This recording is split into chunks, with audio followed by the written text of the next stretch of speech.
Kumusta na kayong lahat? Ito yung niluto ko. Tapos ko na niluto para sa aming tanghalian ngayong araw na ito. Dininding, laswa, lauoy.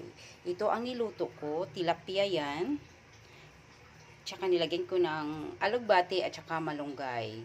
Ginawa kong sabaw. At tsaka ngayon, magisa ako ng ampalaya na may itlog para sa aming tanghalian at saka itong dininding laswa lauoy para healthy food. Kumusta na kayo mga guys? Ito po yung ating ulam ngayon at kakainin. Ready to serve na po ito. Ang ating dininding lauoy at laswa. Magisa tayo ng ampalaya.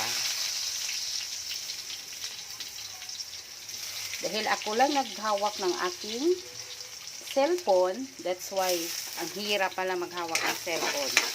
Tapos nagluluto ka.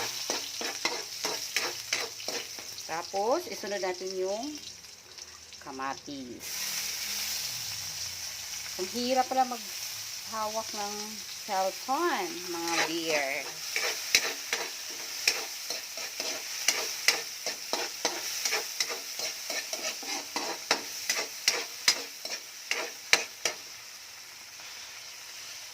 Kaya pisatin natin yung kamatis.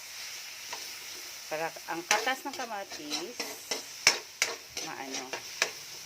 Tapos, anuhin natin kasi sobrang mahina ang apoy. Yan, isunod natin yung ampalaya. Yan.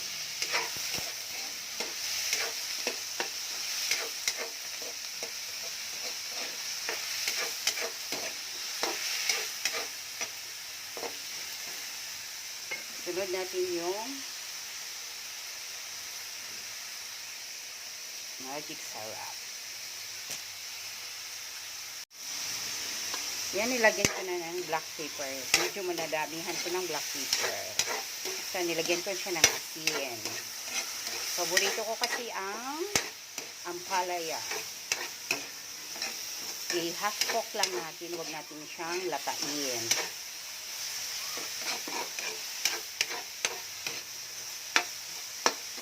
Ayan. Gusto ko medyo maanghang. Ito yung itlog. Lagyan natin siya ng 4 na itlog. Small size. Kasi mas masarap yung maraming itlog sa ampalaya.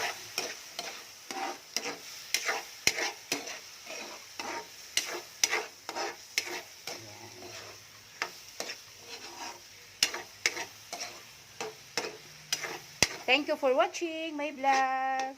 Don't forget to subscribe my YouTube channel. Pakipindot po. And thank you very much for watching. Bye-bye.